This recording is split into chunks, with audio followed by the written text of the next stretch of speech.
Hello friends, BSc की special class में आप सभी लोगों का एक बार फिर से मोस्ट वेलकम है। माय नेम इज आशीष गिरी और आज की इस वीडियो के अंदर मैं आपके लिए लेकर आया हूं BSc second year organic chemistry के इंपॉर्टेंट क्वेश्चंस की लिस्ट, जो कि आपके आने वाले एग्जामिनेशन पेपर 2021 के लिए मोस्ट इंपॉर्टेंट रहेंगे।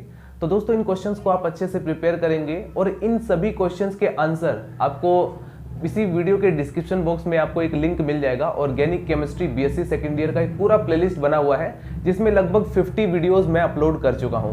तो इन वीडियोस को देख करके आप इन सभी के आंसर निकाल सकते हैं। दोस्तों, ये जो क्वेश्चंस है ये एग्जाम पेपर में बार बार रिपीट होने वाले क्वेश्चंस है। सबसे पहले आप नोट करेंगे शॉर्ट क्वेश्चंस की लिस्ट को, फिर उसके बाद इंपॉर्टेंट लॉन्ग क्वेश्चंस की लिस्ट को आप नोट करेंगे। दोस्तों, इनऑर्गेनिक केमिस्ट्री इंपॉर्टेंट क्वेश्चंस को मैं ऑलरेडी अपलोड कर चुका हूं और BSc second year inorganic chemistry के साथ साथ हमने जूलॉजी बॉटनी की तीनों सेमेस्टर, जूलॉजी के तीनों सेमेस्टर, बॉटनी के तीनों सेमेस्टर की इंपॉर्टेंट क्वेश्चंस की लिस्ट को भी अपलोड कर दिया है। अगर आप उन वीडियोस को देखना चाहते हैं तो डिस्क्रिप्शन बॉक्स में लिंक आपको मिल जाएगा, या फिर आप चैनल के अंदर जाकर के एक अलग से प्लेलिस्ट चेक कर सकते हैं। जूलॉजी बॉटनी इंपॉर्टेंट क्वेश्चंस की लिस्ट को आपको बायो बुक टेक चैनल पर मिलेगा और केमिस्ट्री का इसी केमिस्ट्री जूम पर आपको मिल जाएगा। दोस्तों, अगर आपको नोट्स या पीडीएफ नोट्स चाहिए तो उसके लिए आपको हमारा टेलीग्राम चैनल, जो कि बायो बुक टेक के नाम से बना हुआ है, आप उसको ज्वाइन कर सकते हैं। सबसे पहले सिंपली आप टेलीग्राम एप्लीकेशन को डाउनलोड करेंगे, फिर उसके बाद आप सर्च करेंगे Bio Book Tech. Bio Book Tech search करने के बाद जो हमारा टेलीग्राम पर चैनल बना हुआ है बायो बुक टेक के नाम से, वो आपके सामने आ जाएगा। आप उस पर क्लिक करेंगे और फिर स्क्रॉल डाउन करेंगे, नीचे की तरफ आपको दिखाई देगा ज्वाइन का एक ऑप्शन मिलेगा। आप उस पर क्लिक करके आप हमारे चैनल से जुड़ सकते हैं और जो भी उस पर वीडियोज़ या पीडीएफ पड़ा हुआ है या जो भी नोट्स पड़े हुए हैं, आप वहां से उसको रिसीव कर सकते हैं, या फिर जो भी मैं अपलोड करने वाला हूं उसकी अपडेट आपको मिलती रहेगी। आप डायरेक्टली अपनी गैलरी में नोट्स को रिसीव कर सकते हैं। चलिए दोस्तों, स्टार्ट करते हैं। तो चलिए फ्रेंड्स, नोट कीजिए इंपॉर्टेंट शॉर्ट क्वेश्चन की लिस्ट। और ये जो आपको शॉर्ट क्वेश्चन दिखाई दे रहे हैं, ये सेक्शन ए में पूछे जाते हैं आपके एग्जाम पैटर्न के अकॉर्डिंग। आपका एग्जामिनेशन पेपर 5 सेक्शन में डिवाइड होता है, section A, section B, section C, section D, section E. Section A में 10 शॉर्ट क्वेश्चन पूछे जाते हैं, जिनमें से आपको यहाँ पर ये जो 28 शॉर्ट क्वेश्चन आपको दिखाई दे रहे हैं, अगर आपने इसको अच्छे से प्रिपेयर कर लिया तो लगभग 6 या 7 क्वेश्चन आपको डेफिनेटली इसी में से मिल जाएंगे। क्योंकि अगर आप एक चीज़ ऑब्जर्व करें, अपना सोल्ड या अनसोल्ड पेपर उठाकर देखें, तो आपको नजर आएगा कि 5 या 6 क्वेश्चन ऐसे होते हैं जो रिपीटेड होते हैं, यानी कि जो पहले से ही पूछे गए हों। ठीक है, उसी के बेस पर यहाँ पर ये जो इंपॉर्टेंट शॉर्ट क्वेश्चन की लिस्ट बनाई गई है। तो इन 28 क्वेश्चन को आप सबसे पहले प्रिपेयर करें, इसके बाद और भी आप प्रिपेयर कर सकते हैं, लेकिन इन 28 को आप पहले प्रिपेयर करेंगे। अब दोस्तों, यहाँ पर ये शॉर्ट क्वेश्चन 1 नंबर का भी हो सकता है, 2 नंबर का भी हो सकता है, 2.5 नंबर का भी हो सकता है। ये डिपेंड करता है कि आपका एग्जाम पैटर्न कैसा है। डिफरेंट कॉलेज का डिफरेंट एग्जाम पैटर्न होता है। तो नोट कीजिए, पहला क्वेश्चन है right A short notes on Lambert's law. एक चीज़ और ध्यान रखना, organic chemistry BSc second year के अंदर की स्पेक्ट्रोस्कोपी से लगभग 11 नंबर में क्वेश्चन आते हैं, यानी कि 2 आपको शॉर्ट क्वेश्चन मिल जाएंगे स्पेक्ट्रोस्कोपी से और 2 आपको लॉन्ग क्वेश्चन मिल जाएंगे। 2 में से आपको एक करना होगा। सेक्शन ए में आपसे 2 लॉन्ग क्वेश्चन पूछा जाता है स्पेक्ट्रोस्कोपी से रिलेटेड। अगर आपने इसको सोल्व कर दिया तो लगभग 7.5 नंबर या 10 नंबर आपके मिल जाएंगे। डिपेंड करता है कि आपका एग्जाम पैटर्न कैसा है। तो यहाँ पर आपको ध्यान रखना है, लैम्बर्ट्स और बियर्स लॉ को आपको बिल्कुल भी मिस नहीं करना है, इसको आपको अच्छे से याद करना है। और यहाँ पर ये जो क्वेश्चन आते हैं कार्बोक्सिलिक एसिड से रिलेटेड, और एक चीज़ और ध्यान रखेंगे, ये सभी के सभी क्वेश्चंस मैं अपनी वीडियोज़ में कंप्लीट कर चुका हूँ। लगभग मैंने 50 वीडियो बनाया हुआ है organic chemistry BSc second year के प्लेलिस्ट में। आप चैनल के अंदर जाकर के उसको चेक कर सकते हैं। आप सभी के सभी ये क्वेश्चंस आपको मिल जाएंगे। और आपको यहाँ पर मैंने ट्रिक भी बताई हुई कि आप इसको याद कैसे करेंगे। कई सारे स्टूडेंट प्रॉब्लम में आ जाते हैं। जैसे यहाँ पर क्वेश्चन पूछा गया है, glycerol is heated with oxalic acid. Glycerol क्या होता है? जब आप ग्लिसरॉल को ऑक्सैलिक एसिड के साथ 100 या 110 डिग्री 100 या 110 डिग्री सेल्सियस पर आप इसको गर्म करते हैं, हीट करते हैं, तो क्या होता है? तो यहाँ पर कई सारे स्टूडेंट इसको वहाँ पर इसको रटने की कोशिश करते हैं कि उसको रट करके फिर उसके बाद वही लिखने की कोशिश करते हैं। ऐसे आपको याद नहीं होगा बिल्कुल भी। रटोगे तो बिल्कुल भी आप ऑर्गेनिक केमिस्ट्री के अंदर बिल्कुल भी नहीं इसको सोल्व कर पाओगे क्वेश्चंस को। तो उसको मैंने अच्छे से अपने वीडियोस के अंदर बताया हुआ कि आप इसको कैसे सोल्व करेंगे, क्या आपको याद करने की ज़रूरत है और कहाँ पर आपको थोड़ा दिमाग लगाने की ज़रूरत है। तो चलिए यहाँ पर नोट कीजिए question number 2, when citric acid is heated 170 degree Celsius. Lambert's और बियर्स लॉ कभी कभी अलग अलग बार भी पूछा जाता है और कई बार एक साथ भी आपसे पूछा जा सकता है। व्हाट इज ऑक्सोक्रोम, ऑक्सोक्रोम क्या होता है या क्रोमोफोर्स क्या होते हैं, ये शॉर्ट क्वेश्चन में 2 नंबर में, कई बार 3.5 नंबर में भी पूछा जाता है। उसके बाद prepare oil of winter green from phenol. अब यहाँ पर फिनॉल से रिलेटेड सिर्फ इसी क्वेश्चन को आपको सोल्व करने की जरूरत नहीं है, फिनॉल से कई सारे क्वेश्चन पूछे जाते हैं। फिनॉल से केटिचोल आप कैसे बनाओगे, अलग अलग तरह के आपको कन्वर्जन पूछे जाएंगे। तो फिनॉल का पूरा टॉपिक आपको कवर करना होगा, जो कि मैं कवर करा चुका हूँ। ब्यूरेट टेस्ट क्या होता है, 2 नंबर में शॉर्ट क्वेश्चन में कई बार रिपीट हुआ है। What is diazotization, diazotization क्या होता है। What is Fehling solution, Fehling solution के यूज क्या है। Write the structure of malic acid and citric acid, most important carboxylic acid से रिलेटेड क्वेश्चंस। ये देखिए यहाँ पर क्वेश्चन आया हुआ है, give a synthesis of bakelite from phenol. ये 5 नंबर में भी, 3.5 नंबर में भी और 2 नंबर में भी क्वेश्चन पूछा जाता है। इसको आप अच्छे से प्रिपेयर करें और मैं प्रिपेयर करा भी चुका हूँ।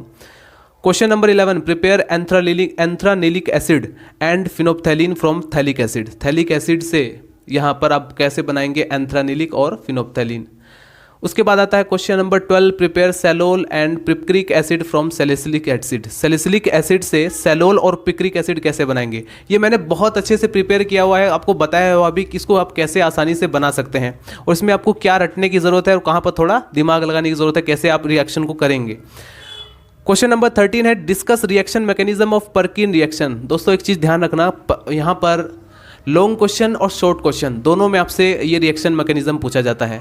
रिएक्शन मैकेनिज्म की प्लेलिस्ट लगभग आपको 20 रिएक्शन मैकेनिज्म मैं कंप्लीट करा चुका हूँ, जिसमें कई सारे जो मोस्ट इंपॉर्टेंट है, Perkin reaction, benzoin condensation, aldol condensation, कई सारी रिएक्शन है जो कि मैं कवर करा चुका हूँ, आप वहाँ पर जाकर देख सकते हैं। एग्जाम पेपर में अगर आपको टाइम सेव करना है तो रिएक्शन मैकेनिज्म ज़रूर क्लियर करके जाना, क्योंकि रिएक्शन मैकेनिज्म से आपका पूरा टाइम बच जाता है। कई सारे स्टूडेंट उसके बदले में किसी थ्योरेटिकल क्वेश्चंस को अटेम्प्ट करते हैं, एक तो वहाँ पर आपके मार्क्स कट जाएंगे, दूसरा अगर आपने हैंड राइटिंग में कोई प्रॉब्लम की है तब भी मार्क्स कट जाएंगे। यहाँ पर ये जो आप देख रहे हैं मैकेनिज्म, पर्किन रिएक्शन का सपोज मैकेनिज्म आ गया, अगर आपने उसको अच्छे से वहाँ पर एक्सप्लेन कर दिया सभी के सभी मैकेनिज्म को, तो आपको कम, एक तो आपका टाइम भी कम लगेगा, ऊपर से आपको कंप्लीट मार्क्स मिलेंगे। इस चीज़ का आपको ध्यान रखना है।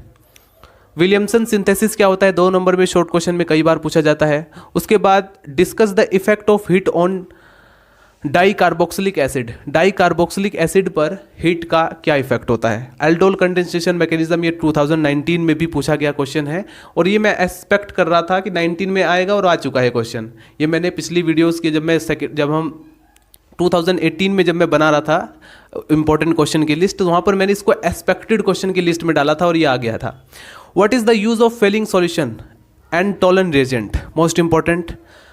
मतलब क्वेश्चन आपसे किसी भी तरीके से पूछा जाएगा, आपसे ये नहीं पूछा जाएगा। अब यहाँ पर हो सकता है कि 2020 या 21 में आपसे पूछा जाए what is Fehling solution, Fehling solution क्या है, what is different between Fehling solution and Tollen reagent. यहाँ पर तो आपसे यूज पूछा गया, हो सकता है कि नेक्स्ट में आपसे पूछा जाए इन दोनों के बीच डिफरेंस क्या है।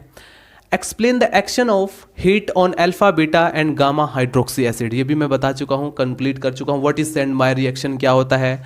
Which one of the higher boiling point of orthonitrophenol और पैरानाइट्रोफिनॉल और वाई। अब हमें बताना है कि इन दोनों में किसका बॉइलिंग पॉइंट हाई है और क्यों है। Question number 19, why paranitrophenol and 2,4 dinitrophenol are more acidic than phenol. Phenol से ज़्यादा एसिडिक क्यों है। और ये जो क्वेश्चन है ये मैंने एक वीडियो बनाया था एसिडिक नेचर ऑफ फिनॉल, वहाँ पर इसको कवर किया हुआ है। Question number 20, when glycerol is heated alone, क्या होता है जब आप ग्लिसरॉल को अकेले ही हीट कर दो, क्या होगा। क्रोमोफोर्स क्या होता है, स्पेक्ट्रोस्कोपिक शिफ्ट क्या होते हैं, ये कभी कभी 3.5 नंबर में पूछा जाता है। सैंडमेयर रिएक्शन के बारे में 2 नंबर में। What is the mustard oil reaction, most important. Glycerol is heated with oxalic acid 100 to 110 degree Celsius और कई बार 219 डिग्री सेल्सियस पर। अगर यहाँ पर तो आपको दिखाई दे रहा है कि अगर आप 100 से 110 डिग्री सेल्सियस पर हीट करते हो ग्लिसरॉल को ऑक्सैलिक एसिड के साथ तो क्या होता है। लेकिन कई बार होता है ग्लिसरॉल को ऑक्सैलिक एसिड के साथ अगर आप यहाँ पर सिर्फ 210 या 290 डिग्री सेल्सियस पर गर्म करो तब क्या होगा। तो मतलब क्वेश्चन अलग अलग तरीके से पूछे जाते हैं। यहाँ पर क्वेश्चन है discuss the synthesis of epoxide. Epoxide कई बार होता है, एपोक्साइड होता क्या है, फिर उसके बाद सिंथेसिस ऑफ एपोक्साइड कैसे करेंगे आप उसका, तो वहाँ पर इस तरीके से क्वेश्चन पूछे जाते हैं। Alcohol are soluble in water whereas ether are insoluble in water. Alcohol जो है वो पानी में घुल जाते हैं, आसानी से सोल्यूबल है, जबकि अगर आप ईथर को देखें तो वो इनसोल्यूबल हैं, तो इसका कारण बताना है हमें। How will you prepare of the following, glycerol से आप इसको कैसे ग्लाइकोल से आप इन दोनों को कैसे प्रिपेयर करोगे, ऑक्सैलिक एसिड एंड एसिटाल्डिहाइड, ये क्वेश्चन आपसे पूछा गया है। तो ये जो क्वेश्चन है, अभी और भी कई सारे क्वेश्चन हैं इसके अलावा आपके, अगर आप अनसोल्ड पेपर उठाकर देखें तो इसके अलावा और भी आपको मिल जाएंगे, लेकिन ये इंपॉर्टेंट है, ये बार बार रिपीट होने वाले शॉर्ट क्वेश्चन है, तो इसको आप फटाफट नोट कीजिए। तो चलिए फ्रेंड्स, अब आप नोट करेंगे इंपॉर्टेंट लॉन्ग क्वेश्चन। ये लॉन्ग क्वेश्चन आपके बचे हुए section B, section C, section D, section E, बचे हुए 4 सेक्शन में क्वेश्चन पूछे जाएंगे, ये लॉन्ग क्वेश्चंस। अब दोस्तों एक सेक्शन के अंदर, जैसे सेक्शन बी है तो इसमें 2 लॉन्ग क्वेश्चन आपसे पूछे जाएंगे। अब इन 2 में से आपको एक अटेम्प्ट करना है, और क्वेश्चन का सिलेक्शन बहुत ही ध्यान से करना, क्योंकि जो क्वेश्चन आप बहुत अच्छे से एक्सप्लेन कर सकते हैं आप उसी को अटेम्प्ट करना, ठीक है। चाहिए देखते हैं सबसे पहले क्वेश्चन नंबर फर्स्ट। तो 8 लॉन्ग क्वेश्चन में से 4 लॉन्ग क्वेश्चन आपको करने होंगे, और 8 के 8, इसका मतलब ये नहीं है कि 8 में से आप सेलेक्ट करेंगे, एक सेक्शन के अंदर 2 लॉन्ग क्वेश्चन होंगे तब आप उसमें से आप सेलेक्ट करेंगे, ऐसा नहीं है कि आप 8 में से सेलेक्ट करेंगे, यहाँ पर थोड़ा गड़बड़ हो जाएगी अगर आप इस तरीके से समझने की कोशिश करेंगे तो सेक्शन ए में तो मैंने आपको बताया शॉर्ट क्वेश्चन होते हैं जो कि मैं डिस्कस कर चुका हूं। सेक्शन बी के अंदर 2 लॉन्ग क्वेश्चन आपसे पूछे जाएंगे स्पेक्ट्रोस्कोपी से रिलेटेड, और जनरली इंफ्रारेड स्पेक्ट्रोस्कोपी और यूवी स्पेक्ट्रोस्कोपी से क्वेश्चन आता है। इंफ्रारेड स्पेक्ट्रोस्कोपी में ऐसे क्वेश्चन आपसे पूछा जाएगा, what is infrared spectroscopy. Infrared spectroscopy होती क्या है, mention some important application of infrared spectroscopy, इसके एप्लीकेशन आपको मेंशन करने होंगे। दूसरा लॉन्ग क्वेश्चन है, explain the following terms involving UV spectroscopy. UV spectroscopy के अंदर ये 4 टर्म्स इन्वॉल्व हैं, जैसे कि क्रोमोफोर्स क्या होता है, एक्सोक्रोम क्या होता है, स्पेक्ट्रोस्कोपिक शिफ्ट क्या होते हैं, effect of conjugation on absorption. ये 2 नंबर में शॉर्ट क्वेश्चन में भी अलग अलग से पूछे जा सकते हैं, 3.5 नंबर में भी पूछे जा सकते हैं, और जनरली आपको इन चारों में से 3 आपको वहाँ पर सेलेक्ट करने को दिया जा सकता है। क्वेश्चन में आपसे बोला जाएगा कि आप इन चारों में से 3 को आप एक्सप्लेन कीजिए। तो इस तरीके से यूवी स्पेक्ट्रोस्कोपी और आईआर स्पेक्ट्रोस्कोपी, इन दोनों से रिलेटेड क्वेश्चन पूछे जाते हैं। Question number 3, discuss the mechanism of following.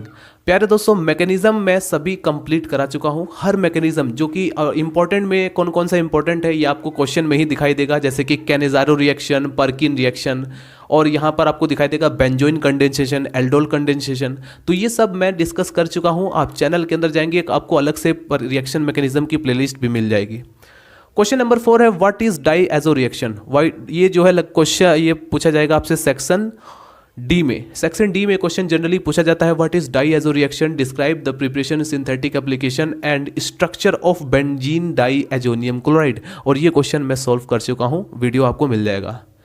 Question number 5, how will you prepare nitrobenzene in the laboratory. Lab में आप नाइट्रोबेंजीन को कैसे प्रिपेयर करोगे। What product are formed when nitrobenzene is reduced under different condition? Give necessary equations. जितने भी necessary equations है उसको आपको वहाँ पर देना होगा, ये भी मैं डिस्कस कर चुका हूँ। Question number 6, synthesize the following compounds from thallic acid. ये मोस्ट इंपॉर्टेंट क्वेश्चन है, ये भी क्वेश्चन नंबर 6। ध्यान रखना जो भी है यहाँ पर, ये जो 13 क्वेश्चन है ये मोस्ट इंपॉर्टेंट है, ऐसा नहीं है कि जब मैं कहूँगा तभी मोस्ट इंपॉर्टेंट रहेंगे, आपको इसको बहुत अच्छे से प्रिपेयर करना होगा, क्योंकि शॉर्ट लॉन्ग दोनों में मिल सकता है आपको क्वेश्चन। ये यहाँ पर आपको जो दिखाई दे रहा है question number 6, synthesize phthalic acid. अब यहाँ पर कार्बोक्सिलिक एसिड में आप जानना जरूर चाहेंगे कि कौन सा सबसे ज़्यादा मोस्ट इंपॉर्टेंट है, क्योंकि आपके सिलेबस के अंदर 10 कार्बोक्सिलिक एसिड है और 10 के 10 मैं एक्सप्लेन कर चुका हूँ। अब इनमें से आप जरूर जानना चाहेंगे कि कौन सा मोस्ट इंपॉर्टेंट है और कहाँ से ज़्यादा क्वेश्चन पूछे जाते हैं, तो मैं आपको बता देता हूँ। एक तो है थैलिक एसिड, नोट कीजिएगा, थैलिक एसिड मोस्ट इंपॉर्टेंट है, सैलिसिलिक एसिड मोस्ट इंपॉर्टेंट है, और टार्ट्रिक एसिड मोस्ट इंपॉर्टेंट है। ये तीनों के तीनों जो एसिड है मोस्ट इंपॉर्टेंट है। फिनोल से तो डेफिनेटली आपसे लॉन्ग क्वेश्चन पूछा ही जाएगा, तो फिनोल को तो बिल्कुल भी मिस नहीं करना है, ठीक है, और ग्लिसरॉल्स को भी। तो हमने क्या देखा, अब यहाँ पर ये जो थैलिक एसिड है इससे आपसे पूछा जा सकता है कैसे आप फिनोफ्थैलीन बनाएंगे, एंथ्रानिलिक एसिड कैसे बनाएंगे, थैलिक एनहाइड्राइड कैसे बनाएंगे। सिंपल है, इसमें करना क्या है, जैसे थैलिक एनहाइड्राइड है, एनहाइड्राइड का मतलब जिसमें से वाटर का मॉलिक्यूल निकाल दो, इसको 100 डिग्री सेल्सियस पर जैसे ही आप इसको रिएक्शन कराएंगे, बॉईल करेंगे, क्या होगा, उसमें वाटर का मॉलिक्यूल निकल जाएगा, बन जाएगा थैलिक एनहाइड्राइड। थैलिक एनहाइड्राइड का मतलब ऐसा थैलिक एसिड जिसमें से वाटर का मॉलिक्यूल निकल जाए। उसके बाद देखिए बेंजाइल एमीन, ये भी मोस्ट इंपॉर्टेंट है। तो ये 4 आपको प्रोडक्ट डेफिनेटली मिल जाएगा बनाने के लिए और लॉन्ग क्वेश्चन में। क्वेश्चन नंबर 7 आप देखिए, give the benzoin condensation and it's mechanism. ये क्वेश्चन हमेशा लॉन्ग में आता है, इसको आप अच्छे से प्रिपेयर करेंगे। इसका मैकेनिज्म बेंजोइन कंडेंसेशन भी मैं डिस्कस कर चुका हूँ। Question number 8, how will you prepare salicylic acid. Salicylic acid को आप कैसे प्रिपेयर करेंगे और सैलिसिलिक एसिड से सैलोल, picric acid, phenol, benzoic acid कैसे बनाएंगे, ये भी आपको वहाँ पर पूछा जाएगा। तो मैंने कहा था सैलिसिलिक एसिड, थैलिक एसिड, ये दोनों इंपॉर्टेंट है, और टार्टरिक एसिड भी। Discuss reduction reaction of nitrobenzene in acidic, basic and neutral medium. Most important question है, इसको आप अच्छे से प्रिपेयर करेंगे। उसके बाद आता है question number 10, give reaction mechanism of fries rearrangement reaction. ये भी मैं डिस्कस कर चुका हूँ, इसको भी आप अच्छे से प्रिपेयर करेंगे क्वेश्चन को। Question number 11, what are phenols. Phenols क्या होते हैं। How will you prepare aspirin, oil of wintergreen and catechol from phenol. Phenol से आप एस्पिरिन कैसे बनाएंगे, ऑयल ऑफ विंटरग्रीन कैसे बनाएंगे, केटिचोल कैसे बनाएंगे। Question number 12, how will you convert of the following. Conversion आपसे पूछा जा सकता है। प्रोपीन से ग्लिसरॉल कैसे बनाएंगे, मैं बता चुका हूं ग्लिसरॉल के टॉपिक में। प्रोपीन से ग्लिसरॉल और ग्लिसरॉल से प्रोपीन कैसे बनाएंगे, ये भी कन्वर्जन आपसे पूछा जा सकता है। मिथाइल अल्कोहल से इथाइल अल्कोहल आप कैसे बनाएंगे, मोस्ट इंपॉर्टेंट है और मैं डिस्कस कर चुका हूं। ग्लिसरॉल से एलाइल अल्कोहल कैसे बनाएंगे, ग्लिसरॉल से आप साइट्रिक एसिड कैसे बनाएंगे। ये थोड़ी बड़ी रिएक्शन है, इसको आप अच्छे से प्रिपेयर करना। उसके बाद आता है question number 13, discuss the methods of preparation, properties and uses of tartaric acid. तो ये सब एसिड तो मैं सभी के सभी कंप्लीट करा चुका हूँ, जितने भी कार्बोक्सिलिक एसिड चैप्टर से है वो सब मैं कंप्लीट कर चुका हूँ। फिनॉल को हमने कंप्लीट किया, अल्कोहल का पूरा टॉपिक हमने कंप्लीट किया। स्पेक्ट्रोस्कोपी के अंदर हमने अभी यूवी स्पेक्ट्रोस्कोपी अभी कवर नहीं किया हुआ, इसको हम कवर करेंगे, ठीक है। तो ये दोस्तों आपने जो देखा ये इंपॉर्टेंट क्वेश्चन है। इसका मतलब ये नहीं कि आप इसी को सिर्फ प्रिपेयर करेंगे। अगर सपोज आप ऐसी कंडीशन में है जैसे आप एग्जाम पेपर अभी आपका हफ्ते या दो हफ्ते बाद है, तब आप इन क्वेश्चंस को ज़रूर प्रिपेयर करें, बाकी क्वेश्चन पर ज़्यादा फोकस मत करें। लेकिन अगर आपके पास टाइम है तो डेफिनेटली आपको इससे भी ज़्यादा, अगर आप इसके बाद पहले इन क्वेश्चंस को अच्छे से प्रिपेयर करेंगे, इसके बाद अगर और भी आप कर सकते हैं तो डेफिनेटली कीजिए। उम्मीद है ये वीडियो आपके लिए हेल्पफुल रहेगा। मिलते हैं दोस्तों नेक्स्ट वीडियो में। वीडियो लाइक करें, चैनल को सब्सक्राइब कर दें। अगर आपको इसी तरह की और भी वीडियो चाहिए तो मिलते हैं नेक्स्ट वीडियो में। Bye bye, Tata.